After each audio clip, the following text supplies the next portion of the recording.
Hello everyone, welcome back to my channel. So I have a special guest with me today, the author of this incredible book I read recently. I believe some of you may have seen me wave a copy of this book in one of my previous videos.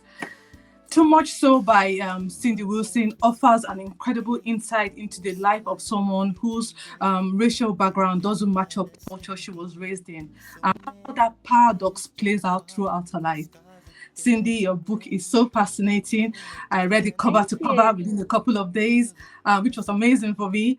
Thank you so much for joining me today. It's so good to finally meet you after weeks of harassing you. Oh, no, you're fine. You're fine. No, thank you so much for asking me to be on. I appreciate it. I have watched many of your interviews, and I think your synopsis of this book is so good that I think it's probably best I let you, an Asian girl, tell us how you ended up living the Black experience. Yeah. Well, awesome. Again, thank you for asking me to be on and to share my story. I would say of course, it started in Seoul, Korea. That's where I was born. And I was given up for adoption at a very young age. So I was just a few months old. And my now parents, they were stationed in the army, and they're a Black couple. And at the time, my mom had a lot of miscarriages. So she didn't think she could have any children. And me just learning a lot about adoption in Korea specifically, and how that process was, it didn't have a lot of barriers to entry per se. My parents looked at that as like a really great opportunity to be able to have a child, in a sense, by going through the adoption process. So they adopted me. I was only a few months old, and they were supposed to leave shortly after, but they were allowed to have an extended year stay. But I don't remember anything about Korea. And so after that year of being in Korea, we moved back to the States, and we moved to Chicago. And then 3 years after they adopted me, they had my brother, Adrian. So he's Black. And so that's, has always been interesting.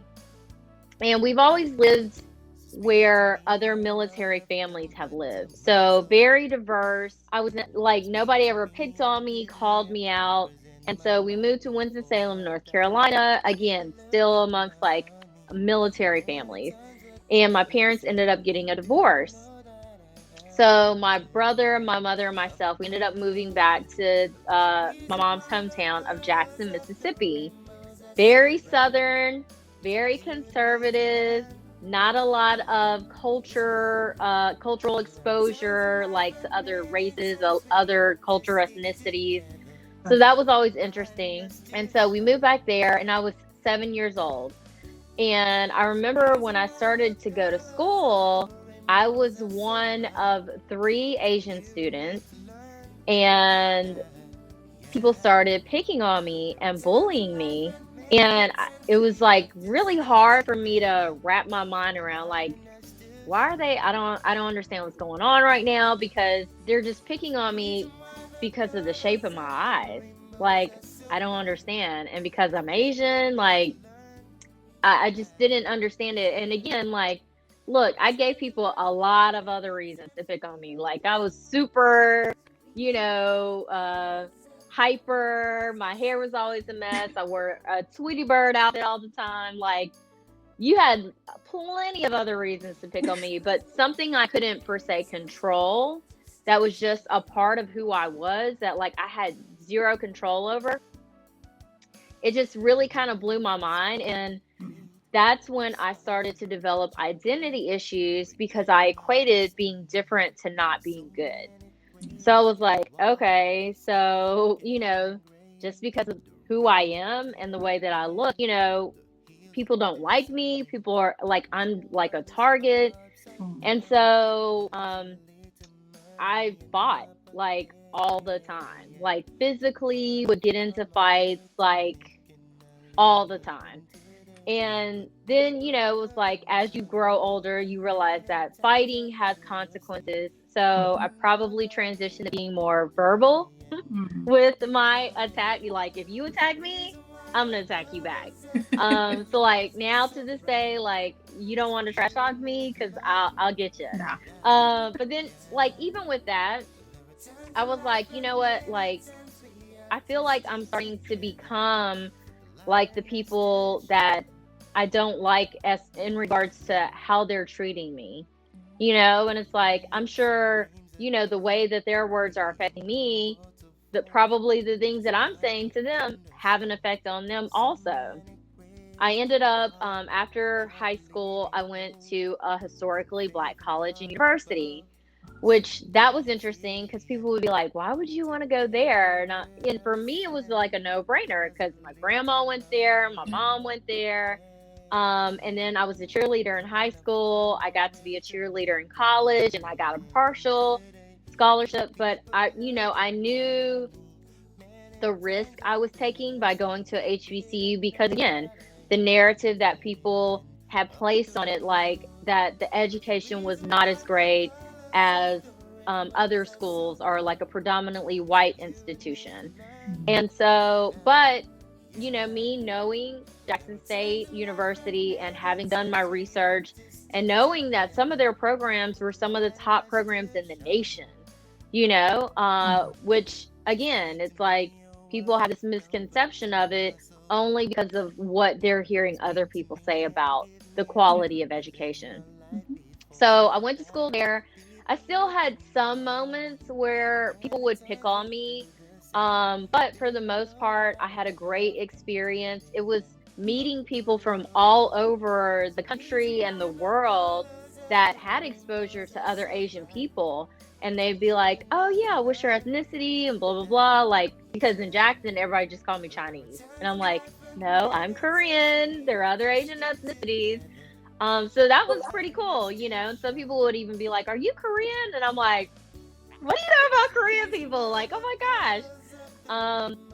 And for me, like, I had never really met anyone fully Korean until I moved to Atlanta 10 years ago. So that just shows like how much of a lack of exposure there was for me personally, into my own culture and heritage. So for me, it was like my experience was the, Black culture was what I related to the most when it came to music, entertainment, just everything.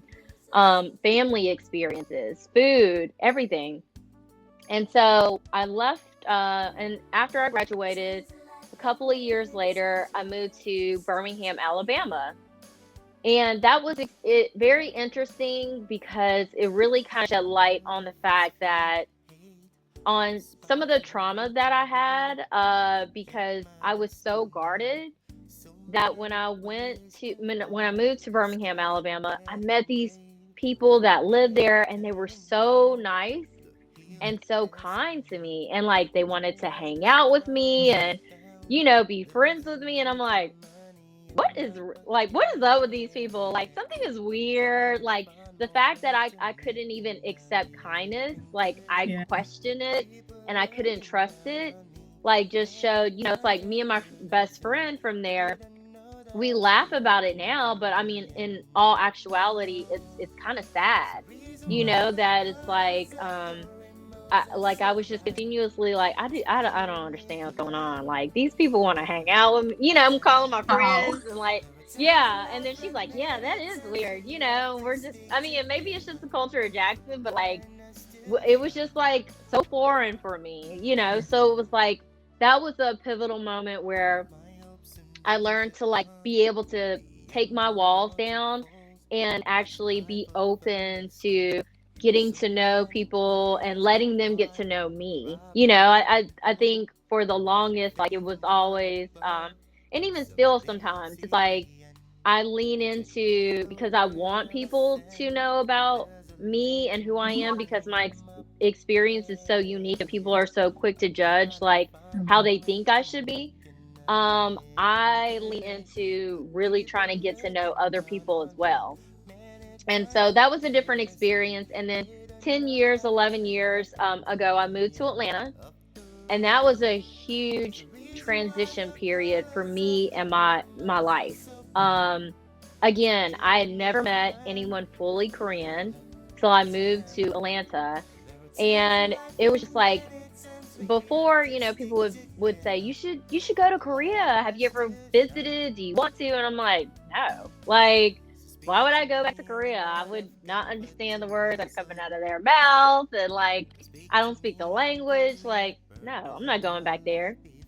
So I moved to Atlanta, and there's like all this huge like Asian population, and especially for Korean people.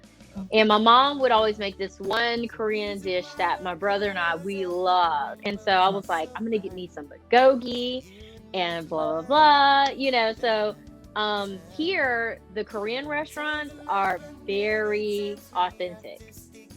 And so I was super excited, but then it's like going to a Korean restaurant, or even being in that area, it's like I go to a restaurant, I open up the menu, and I probably know 10% of the items on the menu. And, it's like being embarrassed, and feeling like an imposter, like, especially when you're a transracial adoptee and people expect you to be able to relate and know and understand the culture and heritage of your race, but that's not how I grew up. So, so for me, it was like just, again, that shame, embarrassment, but it's like, okay, well, now I want to try to explore and learn more. Like, luckily I have that in me too, where it's like, cultures, no matter what it is, I just have this natural curiosity to learn more.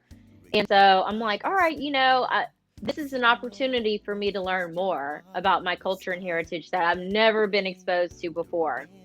And so I started going to Korean festivals, and like, I just thought that was so cool. And so as I was writing the book and kind of going through that process, I was like, you know what? I think I do want to go to Korea.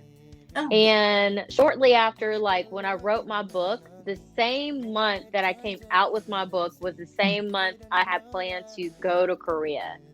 Reason why the colors of the rainbows are so bright is for you and me to learn. There are times in life and many times we have to stick together.